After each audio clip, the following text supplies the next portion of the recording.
Hello everyone, welcome to break time classes. तो जैसा कि आप लोगों को पता है कि आज यूपी के लिए बहुत बड़ा दिन है, पॉलिटिकल डे है, एक हिस्टोरिकल डे है और आज बहुत चीज़ें चेंज हो सकती हैं या फिर सेम रह सकती हैं।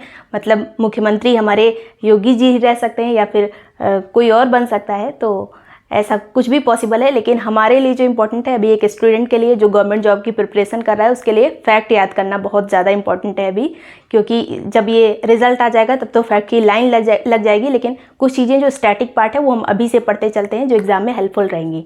तो हम यहाँ पे राजनीति में न जाते हुए फैक्ट पे फोकस करेंगे। तो सबसे पहले देखेंगे राज्य विधानमंडल किस आर्टिकल के अंतर्गत आता है, एग्जाम में पूछा जाता है। तो आर्टिकल 168 से लेके 212। अगर पूछा जाए किस भाग में आता है, किस पार्ट में आता है, तो भाग 6 संविधान के भाग 6 में आर्टिकल 168 से 212 में राज्य विधानमंडल के बारे में प्रावधान लिखे गए हैं। फिर बात करेंगे, जैसे कि राज्य का विधानमंडल होता है उसी तरह संसद की भी बात होती है। तो संसद में 3 चीज़ें होती हैं, राष्ट्रपति, लोकसभा और राज्यसभा। इसमें भी उसी तरह राज्यपाल, विधानसभा और विधान परिषद। जिस तरह से राष्ट्रपति होता है उसी तरह से यहाँ पे राज्यपाल का काम होता है। ये केंद्र का प्रतिनिधि होता है राज्यपाल। किस आर्टिकल के अंतर्गत? तो यहाँ पे आर्टिकल जो है 155। कई आर्टिकल है राज्यपाल से रिलेटेड, जो अगर एक पर्टिकुलर पूछा जाए तो मेन 155। फिर विधानसभा के बारे में आएंगे 170, आर्टिकल नंबर 170। जैसे कि केंद्र में लोकसभा होती है जिसमें लोग अपना प्रत्यक्ष रूप से वोट देते हैं, उसी तरह से विधानसभा जिसका भी चुनाव चल रहा है 5 राज्यों में होना है। अगर 2022 की बात करें तो 5 राज्यों में, अभी बात करेंगे कौन कौन से राज्य। फिर विधान परिषद 171, आर्टिकल नंबर 171। ये आर्टिकल आपको बिल्कुल अच्छे से याद रखनी है, क्योंकि ये अभी न्यूज़ में है तो एग्जाम में मैचिंग में आ सकता है ऐसा क्वेश्चन। ये 5 राज्य कौन से हैं जहाँ पे अभी चुनाव चल रहा है? चुनाव चल रहा है क्या मतलब होना है? उत्तर प्रदेश का तो आज रिजल्ट ही आएगा। उत्तराखंड, पंजाब, मणिपुर और गोवा। ये हो गए 5 राज्य। अब क्वेश्चन कैसे पूछे जा सकते हैं कि जो 5 राज्य जो न्यूज़ में हैं उसमें विधानसभा की सीटें कितनी है? तो मैचिंग में ऐसे क्वेश्चन आते हैं। अगर आप यूपी पीसीएस या फिर आरओ का पेपर देते हैं तो ऐसे क्वेश्चन खूब पूछे जाते हैं। तो बात करें अगर ओवरऑल विधानसभा में सीटें कितनी हो सकती हैं, तो जो नॉर्मली सीटें होती हैं 60 से लेके 500 तक सीटें हो सकती हैं। जैसा कि आपको पता है सबसे ज़्यादा कहाँ पर सीटें हैं? उत्तर प्रदेश में 403। इतना तो रटा होना चाहिए क्योंकि आप अगर यूपी से हैं तो 60 से लेके 500। लेकिन इसके कुछ अपवाद हैं, तो अपवादों से खूब क्वेश्चन पूछे जाते हैं। जहाँ पे जनसंख्या कम होगी वहाँ पे जनप्रतिनिधि भी कम होंगे तो विधानसभा में सीटें भी कम होंगी। जैसे कि उत्तर पूर्वी के कुछ राज्य या फिर जो छोटे राज्य गोवा वगैरह, वहाँ पे सीटों की कम संख्या भी हो सकती है, 30 के बराबर भी हो सकती है। तो 30 निर्धारित की गई है सिक्किम, अरुणाचल प्रदेश वगैरह की। अगर 30 भी हो जाए तो कोई दिक्कत नहीं है। लेकिन अगर देखा जाए इस टाइम पे सबसे कम सीटें कहाँ हैं, तो सबसे कम सीटें कहाँ हैं? सबसे कम है सिक्किम में। सिक्किम में कितनी सीटें हैं वर्तमान में? 32 सीटें, केवल 32 सीटें कहाँ पे? सिक्किम में। और 2 राज्य ऐसे हैं जहाँ पे 40-40 सीटें हैं। कौन कौन से? पहला तो हो गया गोवा में 40 सीटें। तो गोवा तो याद ही रखना है हमें, यहाँ पे भी गोवा में 40 सीटें। इसके अलावा कहाँ पे? तो मिज़ोरम में 40 सीटें। तो गोवा और मिज़ोरम में 40 और सबसे कम कहाँ? सिक्किम में 32। और उत्तर पूर्व के जितने भी राज्य बच्चे, असम को छोड़ के, असम में 126 सीटें हैं। असम में 126 सीटें हैं। बाकी जितने उत्तर पूर्व के राज्य हैं जैसे त्रिपुरा, नागालैंड और इसके बाद क्या बचा? मेघालय, मिज़ोरम तो हो ही गया और सिक्किम भी यहाँ पे पहले हो गया है। तो यहाँ पे कितनी सीटें हैं? यहाँ पे मणिपुर भी बचा है, मणिपुर। इसमें कितनी सीटें हो गई? 60 सीटें। तो इतना तो आपको बिल्कुल याद रहना चाहिए, क्योंकि ये चीज़ें अपवादों में रहती हैं। उत्तर पूर्व के सभी राज्यों में लगभग 60। 2 राज्य ऐसे हैं कौन कौन? 40 जहाँ पे हैं। एक तो हो गया गोवा जो कि उत्तर पूर्व का नहीं है, और एक राज्य मिज़ोरम जहाँ पे 40 सीटें। 2 राज्यों में 40 और सबसे कम कहाँ? सिक्किम में 32। असम में कितनी सीटें हैं? असम भी उत्तर पूर्व का है, लेकिन यहाँ पे 60 सीटें नहीं है ना 40 है। कितनी है? ये बड़ा राज्य है, 126 सीटें हैं। कुछ मैदानी एरिया भी आ गया, इसलिए जनसंख्या बढ़ गई। जहाँ पे पहाड़ी एरिया है, और गोवा वैसे भी छोटा है, गोवा में तो कम है, लेकिन जहाँ पे पहाड़ियाँ वगैरह ज़्यादा होती हैं, जैसे उत्तर पूर्व के राज्य, वहाँ पे जनसंख्या भी कम होती है, लोग वहाँ बसेंगे नहीं तो जनप्रतिनिधि भी कम होंगे, जनप्रतिनिधि कम होंगे। अब बात करें इन 5 राज्यों की, तो सबसे पहले उत्तर प्रदेश 403 सीटें। उत्तराखंड में कितनी सीटें हैं? उत्तराखंड में 70 सीटें। पंजाब में 117 सीटें। मणिपुर में कितनी सीटें? तो मणिपुर अभी हमने देखा था 60 सीटें। ये बिल्कुल रटा होना चाहिए, इतने का अगर आप स्क्रीनशॉट लेना चाहें तो ले सकते हैं। बहुत ज़्यादा क्वेश्चन पूछे जाते हैं यूपी के एग्जाम में खासकर। अब थोड़ा सा बात कर लेंगे विधान परिषद के बारे में, फिर से अभी विधानसभा पे आ जाएंगे क्योंकि मेन पार्ट यही है। विधान परिषद में कितने सदस्य हैं? यूपी की बात करें तो यूपी का याद रहना चाहिए सबसे ज़्यादा।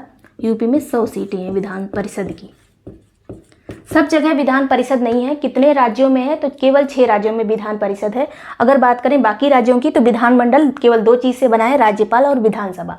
ये 6 राज्य कौन से हैं? ये एकदम दिमाग में फिट होना चाहिए, जान लीजिए अब कि जम्मू कश्मीर और लद्दाख में नहीं, क्योंकि वो केंद्र शासित प्रदेश बन गया। पहले जम्मू कश्मीर में भी विधान परिषद थी।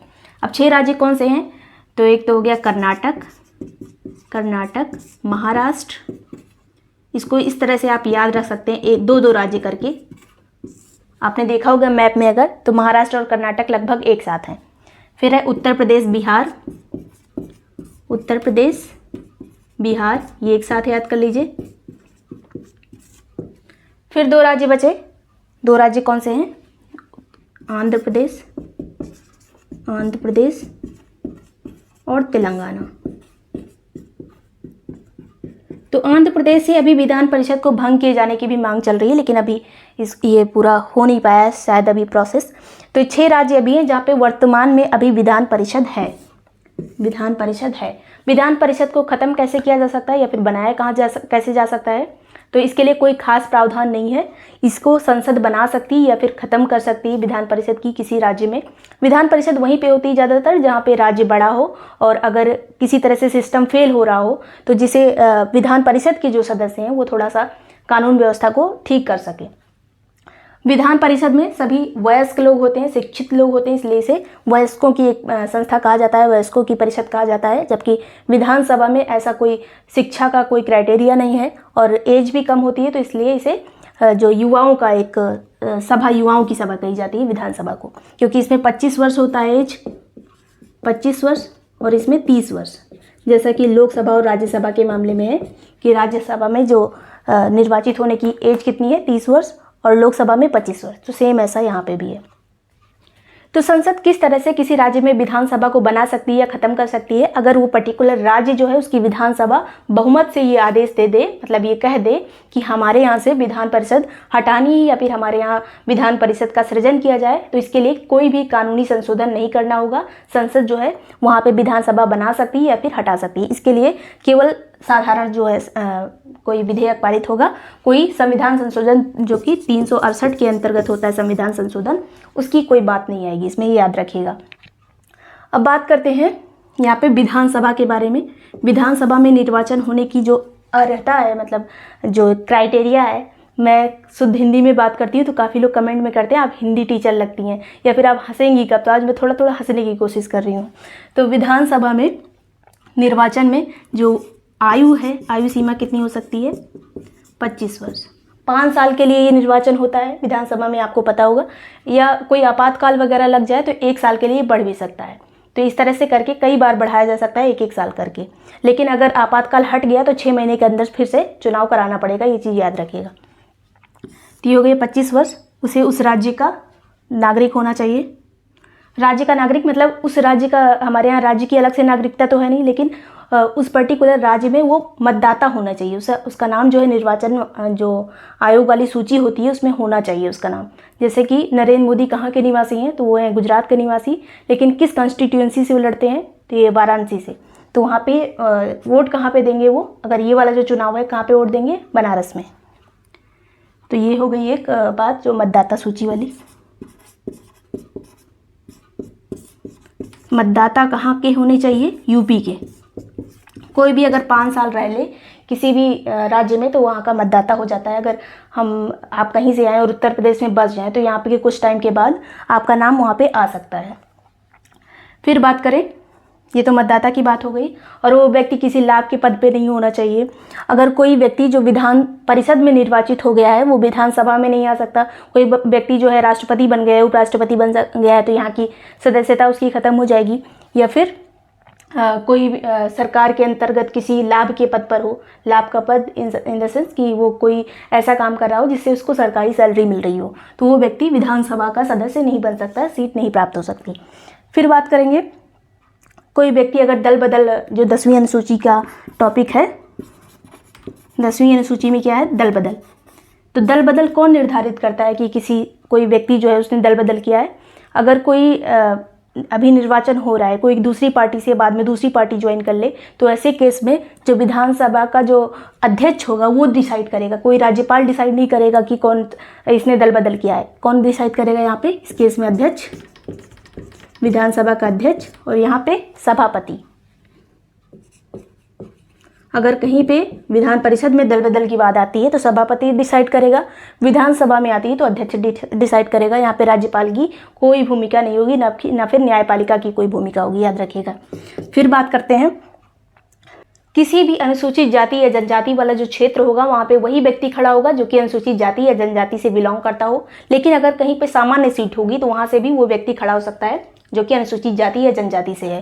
तो ये चीज़ statement wise question UP PCS या फिर आईएएस के लेवल पे भी ऐसे क्वेश्चन पूछे जा सकते हैं। तो ये तो बात हो गई विधानसभा के बारे में। 5 साल का कार्यकाल, 5 साल, जो कि आज किसका होगा पता नहीं। फिर अब बात करेंगे विधान परिषद के बारे में, इसको मिटा देते हैं। अब बात करेंगे यहाँ पे विधान परिषद में किस तरह से चुनाव होता है। तो यहाँ पे कितने व्यक्ति हो सकते हैं, कितनी सीटें हो सकती हैं। तो जो विधानसभा की सीटें हैं, अधिकतम सीटें कितनी होंगी विधान परिषद में, अधिकतम वाली देखिए पहले, अधिकतम होंगी विधानसभा की सीटों का 1/3। विधानसभा की सीट जितनी भी होगी, विधानसभा की सीट अपॉन 3, ये तो होगी अधिकतम संख्या जो कि विधान परिषद की सीट होगी। न्यूनतम कितनी होगी, न्यूनतम 40, न्यूनतम 40 सीटें हो सकती हैं विधान परिषद में, अधिकतम विधानसभा का 1/3। तो बात करें अगर उत्तर प्रदेश में कितनी सीटें हैं विधान परिषद की, तो उत्तर प्रदेश में 100 हैं, जो कि सबसे ज़्यादा है। विधानसभा में भी सबसे ज़्यादा है, लोकसभा अगर बात करें विधान परिषद की तो इसमें भी सबसे ज़्यादा है। फिर दूसरे नंबर पे क्या आता है, महाराष्ट्र। महाराष्ट्र में कितनी सीटें हैं, 78। अब बात करेंगे 2 राज्य, कर्नाटक और बिहार, बिहार और कर्नाटक। यहाँ पे विधान परिषद की कितनी सीटें हैं, केवल 6 ही याद करना है विधान परिषद में, तो सभी याद कर लीजिए, 75।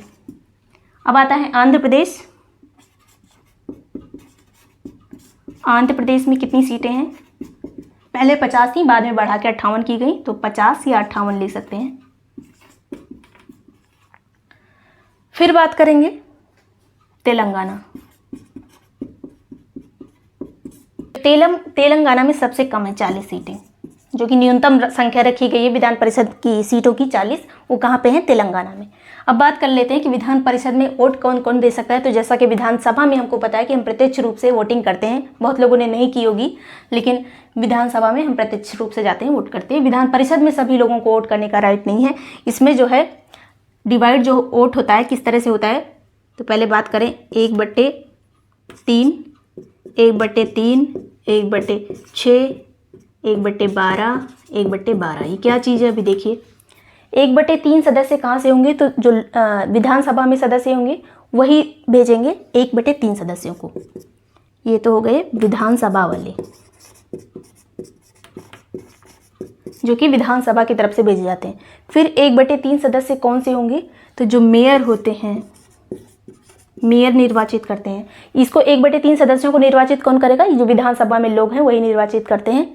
जैसा कि अगर कोई व्यक्ति मुख्यमंत्री बनना चाहता है तो इसका भी सदस्य हो सकता है, विधान परिषद का भी, विधानसभा का भी। तो अगर उसका यहाँ पे प्रतिनिधि बहुत ज़्यादा होंगे उसके, तो अगर कोई व्यक्ति यहाँ से खड़ा होता है तब उसको ज़्यादा वोट मिल जाएगा। तो ज़रूरी नहीं है कि वो चुनाव लड़े, वो सीधे यहीं पे पहुँच जाएगा, तो आसानी होती है। काफ़ी लोग चुनाव नहीं लड़ते हैं और डायरेक्ट मुख्यमंत्री बन जाते हैं। तो मेयर और जो पंचायत वाले सदस्य होते हैं, नगर पंचायत वाले सदस्य, ये सभी इसमें 1/3 भाग में आते हैं। 1/3 का चुनाव कौन करता है, ये लोग करते हैं। फिर 1/6 भाग को राज्यपाल मनोनीत करता है, राज्यपाल मनोनीत करेगा।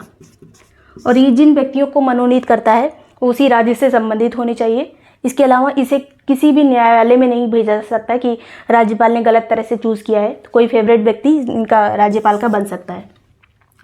फिर 1/12 सदस्यों को कौन चुनेगा, तो इसे चुनेंगे जो कि टीचर्स होते हैं, जो 8th से ऊपर जो पढ़ाते हैं टीचर्स, वो सभी यहाँ पे टीचर्स, यहाँ पे टीचर्स हो गया। फिर 1/12 सदस्य ग्रेजुएट,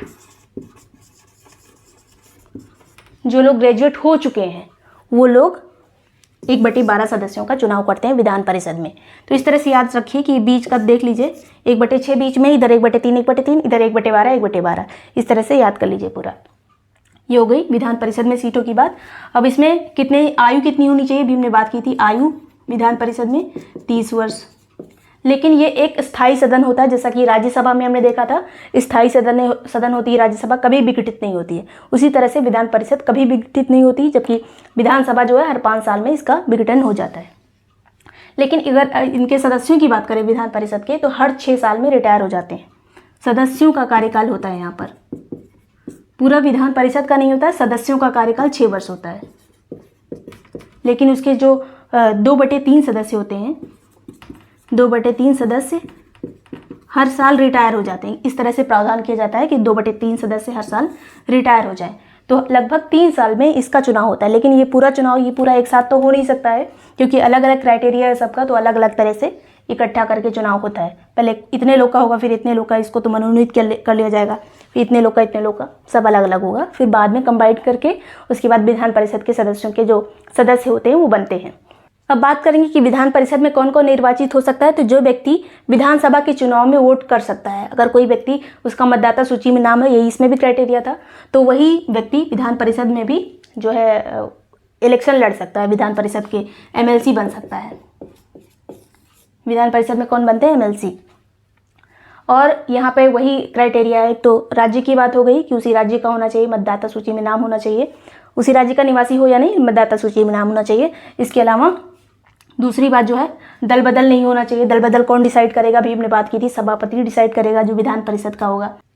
किसी तरह से दिवालिया ना हो, बैंक ने दिवालिया ना घोषित किया हो, या किसी दूसरे देश की जाके नागरिकता ना ग्रहण कर ली हो कि भारत की नागरिकता ही खत्म हो गई। तो ये सभी बातें हैं, तो इसे आपको बहुत अच्छे से याद रखना है। और एक बेसिक डिफरेंस जो कि संसद और यहाँ पे होता है कि अगर कोई दोनों में बात फंस रही किसी विधेयक को लेके, जैसे विधान परिषद और विधानसभा में कोई बात फंस रही है, तो यहाँ पे संयुक्त बैठक का आयोजन नहीं हो सकता, जैसा कि आर्टिकल 108 में होता था कि अगर कोई विधेयक पे मति एक नहीं हो पा रही है तो राष्ट्रपति जो है वो एक संयुक्त बैठक बुलाता था। लेकिन यहाँ पे ऐसा कुछ नहीं है। ये एक बात हो गई। दूसरी ये बात हो गई कि अगर कोई विधेयक यहाँ से पारित हो गया है, विधान परिषद में गया, जैसा कि अगर लोकसभा से पारित हो गया था, राज्यसभा में गया, राज्यसभा ने बात नहीं मानी, कितने महीने हो गए, 6 महीने से ज़्यादा हो गए, तो दोनों का संयुक्त बैठक आयोजित हो जाती थी। यहाँ पे ये होगा कि अगर 3 महीने में इसने बात नहीं मानी, किसी विधेयक को लेके विधान परिषद ने बात नहीं मानी, तो विधेयक को यहाँ वापस करेगा किसी संशोधन के साथ।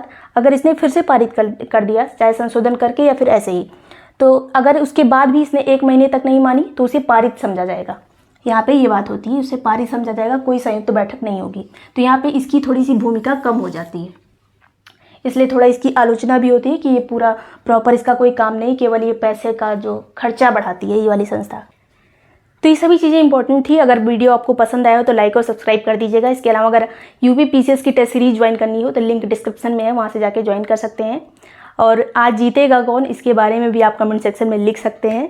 Thank you so much for watching break time classes.